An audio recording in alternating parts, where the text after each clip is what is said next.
Voilà, gloire à Dieu. Amen. Quel plaisir, quelle grâce de se retrouver ensemble dans la maison de Dieu, dans la maison de notre Seigneur. Et je crois qu'encore, aujourd'hui, le Seigneur a une parole pour chacun d'entre nous. Et je me réjouis, d'ouvrir cette parole parce que c'est une parole, je crois, de parole de vie. Jésus va le dire lui-même. Je suis le chemin, la vérité et la vie, et il veut prendre soin de nous. Et sur ce chemin, il veut nous accompagner, il veut nous conduire, il veut nous guider, il veut prendre soin de nous, parce qu'il est notre Dieu, comme nous venons de le chanter. Oh, tu es mon Dieu, tu es merveilleux, tu es le Dieu de l'impossible. Et encore aujourd'hui, je veux le croire, et je veux serrer, ces paroles sur mon cœur, parce qu'elles sont oui et amen, parce que mon Dieu, il est tout puissant. Amen. Alors on veut le glorifier, on veut encore l'applaudir. Oh, c'est merveilleux d'être dans sa présence. Je me réjouis et je me réjouirai encore. Oh, 1 heure dans tes parvis vaut mieux que 1000 ailleurs. Amen. Alors bienvenue vraiment à Antibes pour ceux qui peut-être qui nous regarderont, mais soyez bénis. Soyez bénis, soyons bénis ensemble. Et c'est là la volonté de Dieu. Lorsque Jésus, il est reparti, lorsqu'il a amené ses disciples en Galilée, il nous est dit dans l'évangile, qu'il les bénit. Il les bénit, d'une manière pour qu'ils puissent accomplir toute la volonté de Dieu, qu'ils puissent voir le plan de Dieu s'accomplir dans leur vie et qu'ils aient la force et la puissance pour aller plus loin, pour apporter le beau message de l'évangile, de la bonne nouvelle, de cet évangile qui transforme, de cet évangile qui réjouit les cœurs, de cet évangile, qui apporte tant de grâce dans chacun des cœurs. Alors aujourd'hui, j'ai eu à cœur, c'est le cas de dire, de parler sur le sujet. Alors il faut que je l'allume d'abord, voilà, sur ce thème, et j'en ai parlé déjà plusieurs fois, mais encore aujourd'hui, je l'ai eu sur le cœur de pouvoir dire, et c'est Jésus qui va le déclarer, on va le voir plus loin, mais aussi Dieu va en parler aux Hébreux lorsqu'ils sont rentrés dans le désert. Croyez en moi. Croyez en moi, croyez en moi. Et c'est là le cri de Dieu, comme Paul va dire, nous vous en supplions dans 2 Corinthiens, au nom de Jésus-Christ, soyez réconciliés. Et là, je vois ce terme de croyez en moi, comme le cri, de Dieu qui nous aime et qui veut, qu'on puisse s'appuyer sur lui, qu'on puisse compter sur lui. Et c'est ce que nous allons voir dans ce premier verset, parce que tout, il faut que cela soit étayé par la parole de Dieu. Et je prends ce verset qui est un de mes versets les plus chers, parce qu'il nous résume, pas toute la parole de Dieu, mais presque. Ce verset qui nous dit que votre cœur ne se trouble point. Croyez en Dieu et croyez en moi. Que votre cœur ne se trouble pas. Croyez en Dieu, croyez en moi. Et là, Dieu vraiment a parlé à mon cœur. Et il m'a dit d'abord, en regardant cette première partie de ce verset, que votre cœur ne se trouble point. Il va parler à ses disciples qui sont là, ces disciples qui vont avoir peut-être des déceptions parce qu'ils croyaient qu'il y allait avoir le rétablissement d'Israël. Ils croyaient qu'il y allait avoir la puissance de Dieu qui allait se manifester. Et quelques jours plus tard, ils voient leur Seigneur cloué sur une croix. Ils le voient emporté au tombeau. Et ils sont là à pleurer, même tous vont s'enfuir. Jésus qui va rester seul. Et là, Jésus va leur dire que votre cœur ne se trouble point. Oui, mon bien-aimé, mon frère, ma sœur, mon ami. Le chemin de la vie, c'est pas un chemin facile. C'est un chemin où il y aura des difficultés, des épreuves. Mais notre Seigneur, il te dit, que ton cœur ne se trouble point. Que ton cœur ne se trouble point. Je te l'ai annoncé par avance. Nous ne sommes pas des surhommes, mais nous avons la grâce de Dieu avec nous. Et le Seigneur nous dit, que ton cœur ne se trouble point. Oui, il y a la Covid. Il y a eu la peste noire bien avant. Il y a eu d'autres maladies. Il y a eu d'autres épidémies. Il y a eu la Première Guerre mondiale. Il y a eu la Deuxième Guerre mondiale. Il y a eu la guerre de 100 ans. Il y a eu tellement de choses. Et Jésus, juste avant, il va dire que votre cœur ne se trouble pas. Que votre cœur ne se trouble pas. Il y a la souffrance, la maladie, ça fait partie de la vie. Mais croyez en Dieu, croyez en moi, parce que je suis là. Je suis là pour t'aider, je suis là pour t'accompagner, je suis là pour te relever, je suis là pour te guérir. Je suis l'Éternel qui te guérit. Le Seigneur va dire dans sa parole, je suis l'Éternel qui te délivre, gloire à Dieu. Oh, je me réjouis de cette parole, je la serre vraiment sur mon cœur, que votre cœur ne se trouble point. Et je vois bien l'apôtre Pierre, lorsqu'il va aller c'est dans Actes des Apôtres, il est avec Jean, et il va à la belle porte du temple. Il avait besoin de se souvenir de cette parole, de croire en Dieu, de croire en Jésus. Et il va dire à cet homme qui est là, qui regarde Pierre et Jean passer, il avait sûrement vu Jésus passer puisqu'il était là tous les jours à la porte du temple. Donc il a vu forcément, il a entendu parler de Jésus. Mais là, il a dit, ces hommes, ils étaient avec lui. Il y a peut-être une grâce, peut-être une pièce, je ne sais pas, mais il y a quelque chose. Et là, quand Pierre va lui dire, oh, je n'ai ni or ni argent, mais ce que j'ai, je te le donne. Au nom de Jésus, lève-toi et marche, gloire à Dieu. Et qu'est-ce qu'il s'est passé?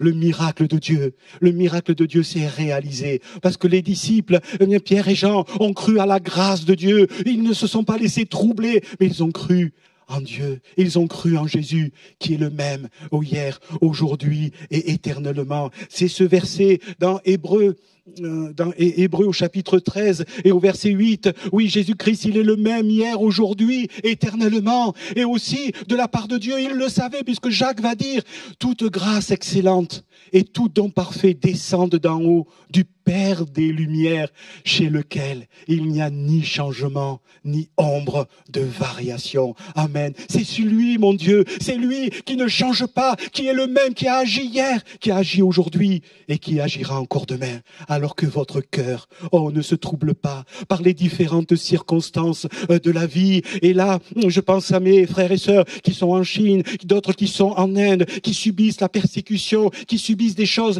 atroces. Et là, il y a ce verset peut-être aussi qui résonne dans leur cœur. Oh, que ton cœur ne se trouble point, que ton cœur, ne s'alarme point, parce que je suis là avec toi, je vais te soutenir. Pourquoi, vous allez me dire? Je ne sais pas, mais je sais une chose, c'est que mon Seigneur, il est avec eux.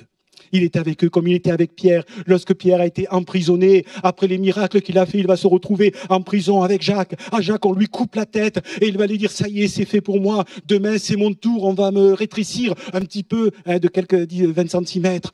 Mais là, il y a l'Église qui va prier. Et là, la grâce, la gloire de Dieu va se manifester. Mon Seigneur, il est là. C'est lui, mon Seigneur, qui agit, qui bénit et qui délivre. Oh, que votre cœur ne se trouble point. Croyez en Dieu, croyez en moi. Amen, c'est ce que je veux faire dans les turpitudes de la vie. Et je veux me souvenir vraiment de sa grâce, de sa puissance. Je veux me souvenir, qu'il est vraiment merveilleux. Croire en lui, c'est ça. Mais croire en lui, c'est pas seulement, je dirais, car Dieu a tant aimé le monde qu'il a donné son Fils unique, afin que quiconque croise en lui ne périsse pas, mais qu'il ait la vie éternelle. Oui, c'est croire, c'est avoir la vie éternelle, c'est saisir la vie éternelle. Mais croire, c'est bien plus que cela. C'est bien plus que saisir la vie éternelle, croire en notre Dieu. C'est croire et se souvenir, c'est regarder, ouvrir nos yeux. Sur sa grâce dès aujourd'hui. Dès aujourd'hui, notre Dieu et sa grâce qu'il nous donne, cette grâce, elle est imméritée. Je ne la mérite pas parce que je suis, mais simplement parce qu'un jour, mon Seigneur, il est venu. Nous venons de prendre le repas de la Sainte Seine. Nous venons de célébrer son corps qui a été meurtri, son sang qui a coulé pour chacun d'entre nous. Alors oui, nous voulons nous souvenir de cette grâce imméritée de notre Seigneur. Je veux croire en lui. Je veux aussi me souvenir de ce que vraiment il a fait, sa grâce imméritée, le salut qu'il m'a donné par la foi. Je veux me souvenir de son amour.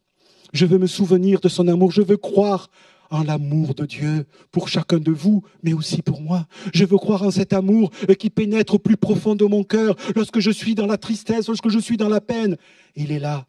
Il m'entoure de ses bras d'amour. Oh, je pense à Élie. Élie, lorsqu'il était dans la caverne, lorsqu'il entend les bruits du tonnerre et de tout, il nous a dit que Dieu n'était pas là-dedans.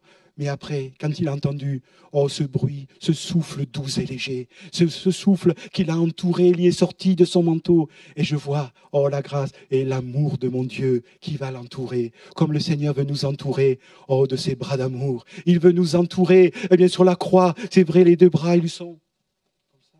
Et amen. Et je crois qu'il veut se refermer sur chacun d'entre nous. Il veut nous prendre dans ses bras. Il veut nous conduire encore plus près de lui. Oh, je bénis Dieu pour tout l'amour qu'il a pour moi. Lorsque je l'ai réalisé, lorsqu'on m'a dit que Dieu m'aimait, je disais c'est pas possible. Je suis pas un être qu'on aime. Et peut-être beaucoup d'entre vous ont fait aussi cette expérience. Je ne suis pas digne d'être aimé. Oh, de Dieu, de ce Dieu si puissant, si fidèle, que ce que j'ai fait, que des choses misérables, affreuses. Mais pourtant, mon Dieu, il me dit qu'il m'aime. Oh, la puissance de son amour. Je veux croire à son amour. Christian, il va me dire, oui, c'est ce qu'il prêche aux prisonniers de la prison de grâce à la maison d'arrêt. Il prêche que même, le plus grand des malfaiteurs, il peut se tourner vers Dieu et Dieu le prend dans ses bras. Parce qu'il est venu, non pas pour que les hommes soient perdus, mais il est venu pour que, les hommes soient rachetés et que les hommes soient sauvés. Et il a dit, Père, pardonne-leur sur la croix. Et maintenant, tout est accompli. Oh, je veux me souvenir, de cette grâce imméritée, de son amour, mais aussi, de sa fidélité. Mon Dieu, il est fidèle. Il est fidèle en toutes choses. Et une petite expérience que je vis actuellement, j'ai la paix de Dieu dans mon cœur. J'ai mon papa qui est en train avec Jean-Louis, notre papa qui est en train de décéder, malheureusement, avec le Covid. Terrible. Ma mère aussi, actuellement. Ils sont très âgés, c'est vrai, mais c'est un déchirement.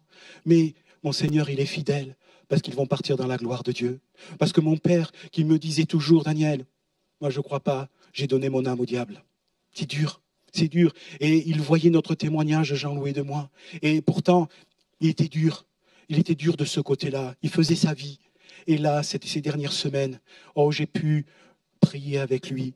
Et après, il priait avec moi. Et quand je finissais de prier, il disait merci Seigneur, plusieurs fois. Je rends gloire à Dieu. Mon Dieu, il est fidèle. C'est une expérience que j'ai faite. Mais sur beaucoup d'autres choses, on pourrait le voir. Oh, je veux me souvenir de toutes ces choses. Je veux croire en lui. Je veux croire en lui. Je veux croire en sa fidélité. Je veux croire aussi, en sa puissance. Parce que mon Dieu, il est tout puissant. On l'a chanté, on le dit, on le proclame. Mais on le vit. On le vit. Je me souviens de ce jeune homme qui s'appelait Christian, Christian. Oh, il était chaque fois qu'on le voyait, il était chiffon. Il était chiffon. Vous savez ce que ça veut dire, rempli d'alcool. C'était fini. C'était un jeune homme qui vraiment, on le trouvait par terre, on le ramenait dans le caniveau, on le ramenait. Et là, avec plusieurs mois de patience, il était entouré. Et maintenant, il a été délivré complètement de l'alcool. Il a une famille, des enfants. C'est devenu un pilier aussi dans l'église. Je dis gloire à Dieu. Mon Seigneur, il est tout puissant. C'est lui qui change nos vies. C'est lui qui nous apporte ce que nos cœurs ont besoin. La délivrance. Amen. C'est sa puissance. Gloire à Dieu. Oh mon Dieu, sa grâce, son amour, sa fidélité et sa puissance, mais aussi sa fiabilité. Sa fiabilité, on peut s'appuyer sur lui à chaque fois. Je me souviens un jour quand mon fils il est là, vous pouvez le voir, vous allez le voir à la sortie. Un jour, il y a les poussettes de bébé, vous savez, de mes deux poupées. Et un jour la poussette elle se ferme. Et lui il avait son petit doigt, il avait je crois 2 ans, 3 ans dans ces âges-là. Et là, son bout de doigt, il reste coincé. Il était tenu juste par un tout petit morceau de peau. J'ai dit, Seigneur, que tu vois le petit qui hurlait, qui pratiquement ma femme, grâce qu'il avait dans les bras, on va l'amener à la clinique, déjà pour voir s'il y avait quelque chose à faire pour soigner ce morceau de doigt. Et là, rien ne se passe. À la clinique, on attend. Alors on sort de la clinique et on va à l'hôpital. Et là, à l'hôpital, ils ont dit c'est pratiquement fini, il ne retrouvera plus son doigt parce que c'est mort. Mais on va faire quelque chose. On a attendu plusieurs heures parce que je pense que le petit a dû faire quelque chose. Je ne sais pas si c'est un arrêt cardiaque ou autre, mais ils nous ont dit non, parce qu'il parlait dans l'ascenseur, il y avait des choses qui se disaient, mais nous, on était là avec mon épouse. On disait Seigneur, il est entre tes mains. Il est entre tes mains. Tu es le Dieu merveilleux qui est le Dieu fiable. Et on peut s'appuyer sur toi. On a déjà fait ces expériences. Et après, quelques instants après, il remonte avec le doigt bandé. Je restais toute la nuit avec lui et je priais, je dis Seigneur, tu agis. Et les docteurs nous ont dit, on a réussi. Il y avait un tout petit vaisseau, donc peut-être qu'il va le retrouver. Et maintenant, il joue de la guitare, il est là à la caméra. Gloire à Dieu. Amen. Ils ont dit, il va perdre son ongle parce que la matrice, c'est fini. Amen. Et il peut se gratter maintenant aussi l'oreille avec son ongle. Gloire à Dieu. Non, le nez, pardon, la tête. Voilà. Donc, mon Seigneur, il est grand, il est fiable. Et aussi, il accomplit sa parole. Et c'est ce que va dire à Josué, Caleb, il va lui dire, eh bien maintenant voici, dans Josué 14 au verset 10, voici l'Éternel, il y a plus, oui, l'Éternel, eh bien m'a fait vivre comme il l'a dit. L'Éternel m'a fait vivre comme il l'a dit. Eh bien, il ne le dit pas au début de sa vie, mais il le dit à la fin. L'Éternel m'a donné des paroles.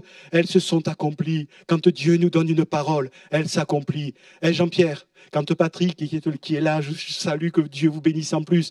Quand tu es revenu, tu es rentré, tu étais parti quelque part, au Chérotim, tu es revenu, et le Seigneur, eh bien, il y a une parole de Dieu que Jean-Pierre, il me semble, tu es béni, tu es guéri. Et Jean-Pierre, il est là, gloire à Dieu. Moi, je veux bénir mon Dieu. Je veux le louer parce que c'est un Dieu fiable. C'est un Dieu qui accomplit, toujours sa parole. Maintenant, voici l'Éternel m'a fait vivre comme il a dit. C'est ça, croire en lui. C'est se souvenir, lorsque les temps sont mauvais, les temps sont difficiles, c'est de se souvenir, eh bien, qu'il est là et qu'il agit toujours avec grâce, avec puissance, parce qu'il est, eh bien, notre Dieu. Croire en lui, c'est vraiment merveilleux. Croire en lui. Alors, je ne sais pas, je n'arrive plus à passer le suivant. Croire en lui, c'est se souvenir, mais c'est aussi accepter. Attends, voilà. C'est accepter ce que Dieu nous dit dans sa parole. Croire en lui, c'est pas simplement je fais ce que je veux. Lorsqu'on regarde dans la parole de Dieu, au temps des juges, chacun faisait celui qui lui semblait bon. Et c'était bien la détresse. C'était à chaque fois, il fallait qu'il y ait des juges qui se lèvent pour que Israël soit délivré. Chacun faisait ce qui lui semblait bon. Mais c'est pas ce que Dieu nous demande. Croire en lui, c'est accepter ce que nous dit sa parole. Et sa parole, elle nous enseigne déjà sur le sermon, sur la montagne, mais aussi elle nous enseigne à vivre comme lui nous demande de vivre. Aimez-vous les uns les autres comme moi, eh bien je vous ai aimé. Pardonnez-vous les uns les autres comme moi, eh bien aussi je vous ai pardonné. Supportez-vous les uns les autres. Et je dis souvent ça à ma femme, Seigneur, qu'elle me supporte.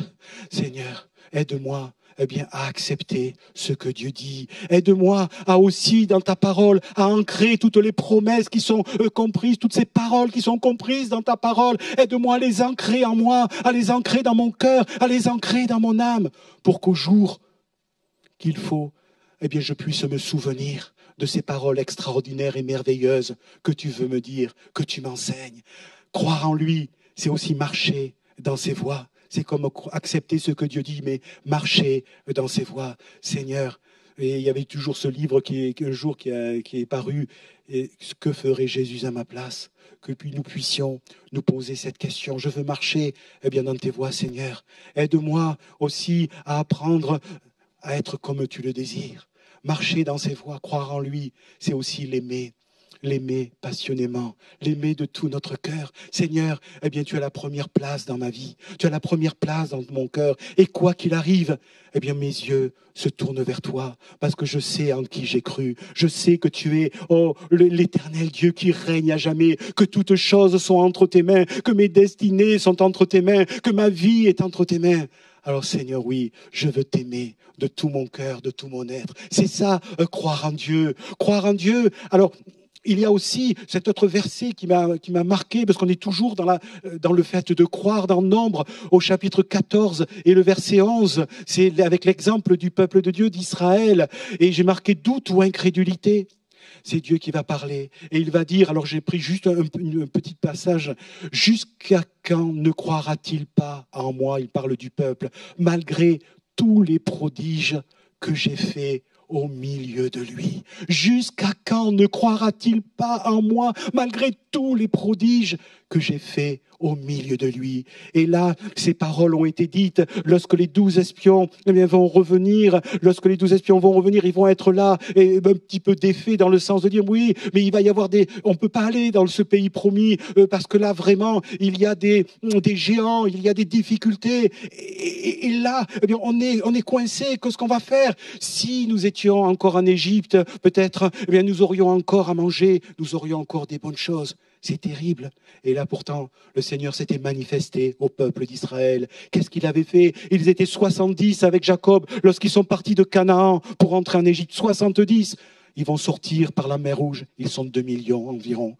2 millions. Le Seigneur les a multipliés en 400 ans. Il les a bénis, il les a conduits. Ils ont vu aussi toutes les plaies d'Égypte, alors qu'eux, ils étaient dans le pays de Goshen. Ils ne l'ont pas vu. Eh bien, pour eux, ils les ont vus de loin, mais ils les ont pas subis. Les pluies de grenouilles, enfin, etc., de sauterelles, tout ce qui était des plaies d'Égypte, les premiers-nés qui vont mourir. Pour eux, ils n'ont pas été touchés parce qu'il avait la main de Dieu. Ils ont vu la grâce de Dieu dans le désert. Ils ont vu la grâce de Dieu. Ils ont passé d'abord la mer Rouge. Ils ne sont pas rentrés dans le désert. Le Seigneur les a bénis tellement avec les sources d'eau, avec la manne qui était avec l'écaille.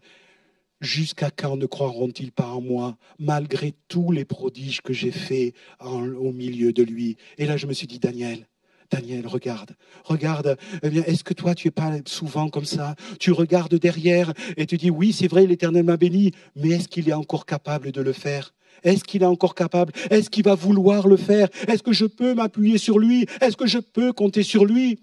Eh bien, ma réponse est oui, amen. Je peux compter sur lui et je veux croire en lui. Oh, je ne veux pas être comme le peuple d'Israël. Seigneur, ouvre mes yeux, vraiment que je contemple ta grâce, ta gloire, que je puisse m'appuyer sur toi. Oui, c'est cela, croire aussi. Croire en lui, c'est aussi faire le plan de Dieu.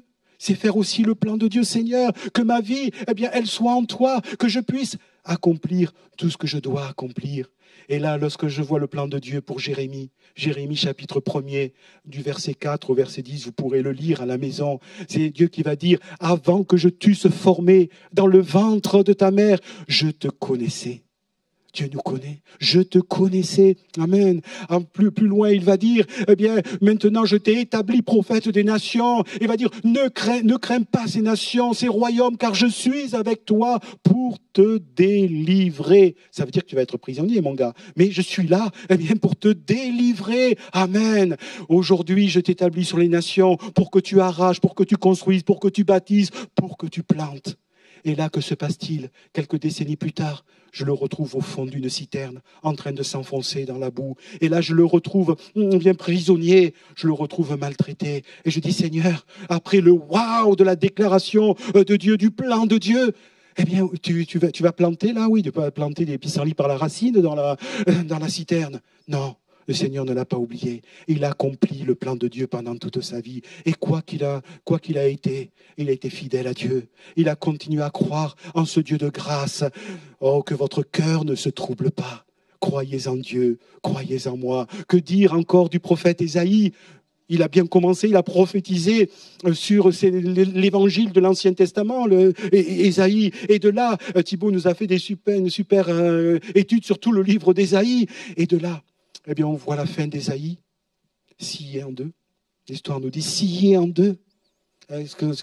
On prend une scie, on vous passe à la scie. Il y a un ancien menuisier là, il peut le faire. Hein. Mais on n'est pas d'accord. Et Ésaïe, le prophète. Ésaïe, celui qui a annoncé, Ésaïe 53, la venue de Jésus. Celui qui a dit, oh, la Vierge, elle deviendra enceinte et il va naître un sauveur. On l'appellera conseiller, admirable, Dieu puissant. Gloire à Dieu, oui, je veux croire en la grâce de Dieu. Qu'en toute chose, je veux être dans son plan. Je veux croire en lui parce qu'il va m'accompagner, il va me conduire, il va me diriger. Mais aussi, croire en Dieu, j'ai presque fini. Croire en Dieu, c'est aussi une espérance. C'est aussi une espérance. Oh, dans Hébreux 11, 40, il nous est dit, Dieu ayant en vue quelque chose de meilleur pour nous, afin qu'il ne parvince pas sans nous à la perfection. Amen, gloire à Dieu. Tous les témoins qui nous sont rappelés dans Hébreux 11, ils nous attendent pour que nous soyons ensemble dans la présence de Dieu. C'est là notre espérance, pour que nous puissions parvenir avec eux à la perfection, gloire à Dieu, dans la présence de Dieu pour l'éternité. Oh, combien je me réjouis de ces espérances. Et aussi notre espérance dans Philippiens 3, 20.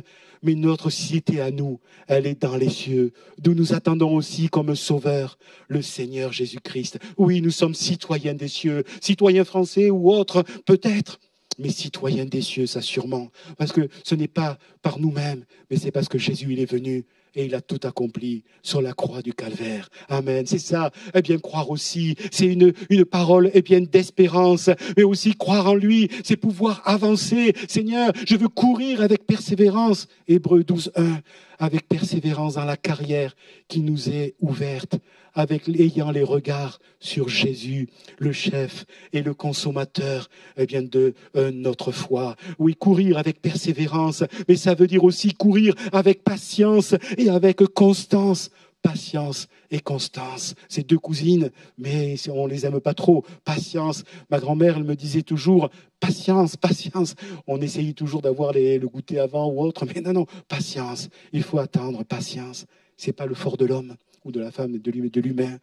Mais le Seigneur nous dit oui, et patience, parce que mon plan, il s'accomplit. Toutes les paroles, toutes les bonnes paroles, c'est Josué qui va le déclarer, aussi le roi Salomon, toutes les bonnes paroles que Dieu a dites, eh bien toutes se sont accomplies. Toutes les paroles que Dieu a t'a données dans sa parole, qu'il te donne au fur et à mesure des prédications, des dons spirituels, oh, cela va s'accomplir, parce que notre Dieu, c'est pas un Dieu menteur.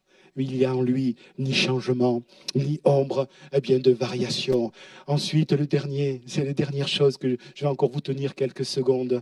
Croire en lui, c'est lui faire super confiance. C'est lui faire super confiance. Et quand je vois Romains 8:28, nous savons du reste que toute chose concourt au bien de ceux qui aiment Dieu. Et là, je dis Seigneur. Et le verset suivant, ceux qu'il a connus d'avance. Et dans ce verbe connaître d'avance, alors je me le suis noté parce que j'ai une mémoire d'oiseau. On peut traduire, c'est aimer d'avance. Celui qu'il a aimé d'avance. Celui bien qui peut poser un regard plein d'amour. Choisir d'accorder son amour de toute éternité. Je dis Seigneur, oh tu m'aimes et tu ne m'abandonneras jamais. Tu seras toujours à mes côtés. C'est pour ça, vous pouvez, les musiciens s'approcher, vous pouvez, lui faire confiance, lui faire super confiance, parce qu'il est vraiment merveilleux. Et il agit, alors nous voulons nous abandonner entre ses mains, nous voulons lui dire, il est aux commandes, alors ne crains pas. Ne crains pas, les temps vont être difficiles, on le sait, si on regarde l'Apocalypse, on regarde bien, tout ce qui doit arriver, cela va arriver. Le Seigneur nous a prévenus, comme le Seigneur a alerté, que votre cœur ne se trouble point. Ces choses, elles vont arriver, elles doivent arriver, et elles arriveront certainement, comme dans Habakkuk, cette parole. Oui, cette parole, elle va s'accomplir, elle s'accomplira certainement. Oh, je crois que la parole de Dieu va s'accomplir, et quand il me dit, je te garderai, amen, je lui fais confiance. Je lui fais super confiance. Je crois en lui. C'est pour tout cela que je veux croire en lui. Oh, le cri de Dieu, croyez en Dieu. Croyez en moi, croyez en Dieu. Ne soyez pas troublés que 1000 tombent à ta droite, 10 000 à ta gauche. Il te gardera. Ça veut dire qu'il gardera ton cœur. Il gardera ton âme. Et il est allé te préparer une place, gloire à Dieu. C'est là notre espérance. Alors on va prier quelques instants, mais on va s'abandonner. Et c'est ce que la parole de Dieu nous invite, à nous abandonner entre ses mains. Seigneur, tu es vraiment glorieux et merveilleux. Alors Seigneur, prends ma vie. Je te l'ai donné, je l'ai repris. Et souvent, je suis comme ces Hébreux. Oh oui, mais des fois, je voudrais retourner en Égypte ou autre. Non. Regarde vers Jésus. Maintenant, saisis la grâce de Dieu. Regarde à son amour. Regarde à sa fidélité. Crois en lui. Fais-lui vraiment confiance. Empare-toi, de ses promesses, de toutes ses paroles. Amen. Oh Seigneur, notre Dieu, combien nous voulons te bénir dans ces instants. Nous voulons célébrer ton grand nom. Nous voulons, mon Dieu, nous abandonner entre tes mains parce que nous savons que toutes choses, oh Seigneur, c'est toi qui les diriges. Ta parole nous dit que notre vie, que tu nous as gravée dans le creux de tes mains. Tu nous as gravés sur tes mains et tu contemples jour après jour, tu gardes nos murs. Alors Seigneur, oui, nous voulons nous abandonner à toi parce que Seigneur, nous savons que quoi qu'il arrive, tu es là à nos côtés, tu marches avec nous, tu nous accompagnes, tu nous diriges. Alors je te prie pour tous mes bien-aimés ici, que ta grâce soit sur chacun, que ta fidélité, mon Dieu, soit là dans leur vie et qu'ils puissent aussi s'abandonner complètement entre tes mains parce que tu es vraiment merveilleux. Merci Seigneur. Amen. Amen. Soyez bénis mes bien-aimés.